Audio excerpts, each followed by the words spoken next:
When I saw this story from Reinstate, I knew there was something dirty afoot.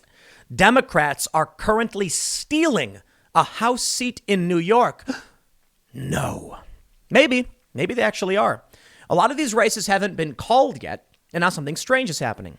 The first thing I want to do is I want to read you this article from Reinstate. Mind you, Reinstate is not NewsGuard certified, but I'm reading it to make a point.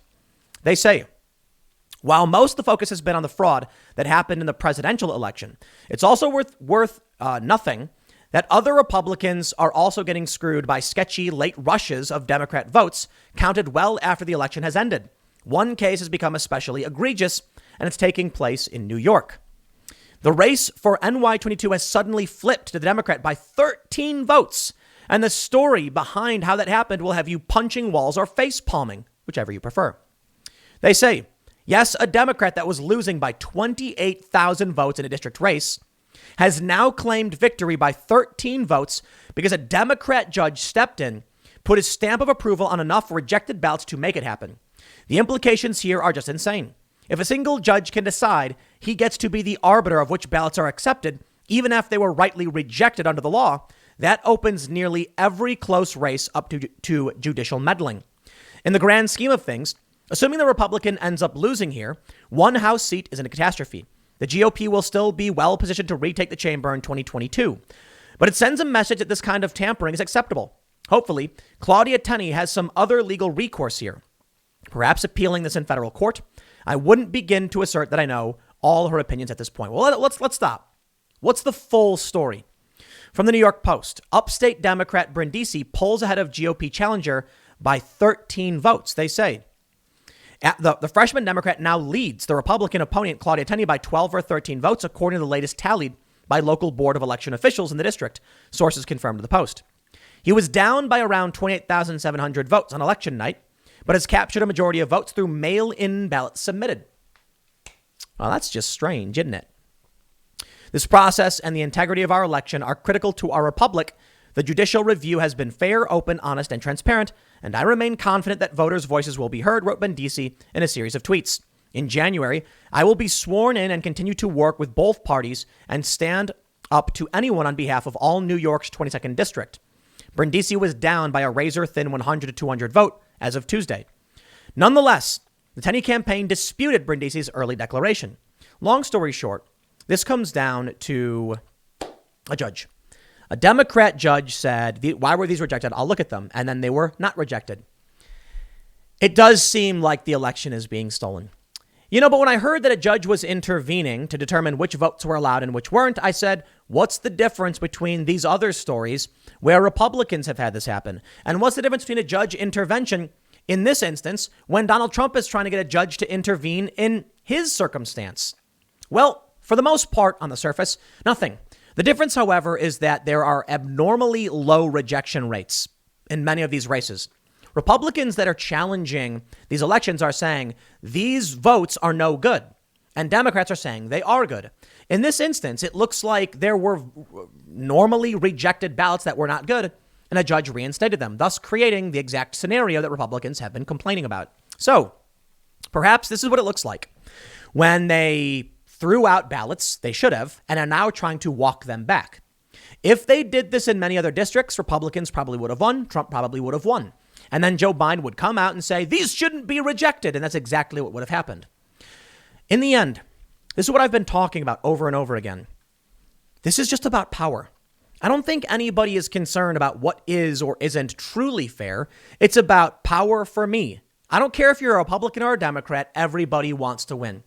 And I was talking to some people and I said, okay, I think the rejection rates are absurd. They should be a lot higher and they're like the lowest we've ever seen. So I'll agree with you there, Republicans, but getting a judge to overturn, the validity of ballots, Trump is trying to do that. They're saying these ballots are good. Trump's trying to say they're bad. They're saying these are bad. The Democrats are trying to say they're good. That's the argument right now. So what's the difference? And the response I get is, well, the Democrats are doing a bunch of messed up and evil things, so I'd rather have the Republican win. And I'm like, thank you. Just say it. I agree for the most part. Republicans are bad. However, I disagree. And I'll tell you, if the elections are just a game of power and people trying to justify why they should or shouldn't be the winners, well, then I guess the only thing I can say is I'd prefer that the Republicans win as well. If the Democrats are cheating and they're playing dirty tricks, they're getting judges to rule on their behalf, then why shouldn't, if the Democrats are doing that, why shouldn't Republicans? That's just the name of the game, right? Well, I'll tell you what, it's a serious problem for our country. If that's how things are going, then civil war is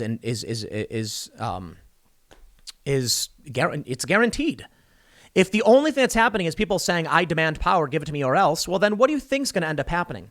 If Republicans are saying we want a recount and then they win by 6 votes, well, I'll tell you, that's a normal part of the process. If a judge intervenes and approves rejected ballots and then says, now you've won by 28,000, that sounds kind of fishy, but judges can intervene. It's a legal process. And we have that power. We give that power to judges. So perhaps there will be an appeal. And maybe these votes will get rejected again, but it's all part of the legal process. If both sides are willing to use any legal power to their advantage to gain power in the long run, eventually it breaks down. They're claiming that Republicans want voter suppression. I'm not convinced that just because Republicans want people removed from voter rolls or trying to suppress anybody. But the right does make a huge mistake when they keep saying there are too many. Look at all the dead people on these voter rolls. Yes, because people die. So we need to clean the voter rolls. Republicans often do that and then get accused of trying to suppress the vote. The left is trying to get the rules changed, and it's just constant wars for power. You know, maybe that's the way it's always been. I mean, with Al Gore, he had that lawsuit going on in Florida for 37 days or whatever. Everybody just wants to win. And I think, as the saying goes, this is what people say in the hacker community. If you're not cheating, you're not trying. The goal is to get from point A to point B. Now, regular people might get from point A to point B by taking this zigzagged approach, like you got to walk on the road, you can't walk on the grass. Then you get people who just walk in a straight line through the grass. Maybe in the long run, it's bad for the grass, and that's the problem. You have too many people now who say it's more important to get power than it is to get power properly. So over time, you will get Democrats and Republicans going back and forth saying, I'm justified in doing this because they're evil and wrong, and we must stop them. Where do you think that leads us? It leads us to the system breaking down entirely, to hyperpolarization, and to physical conflict. And I think that's the track we are on, and we've been seeing it over and over again. This is the other story. Miller Meeks wins recount by 6 votes, flipping Iowa's 2nd congressional district red. 6 votes. Man, we are seeing brutal polarization, and it's splitting down like very evenly. I don't know how we solve this problem, and I'm convinced to be not to be pessimistic, but I'm not convinced it can be solved. Honestly, I think it is absolutely going to continue escalating down this track.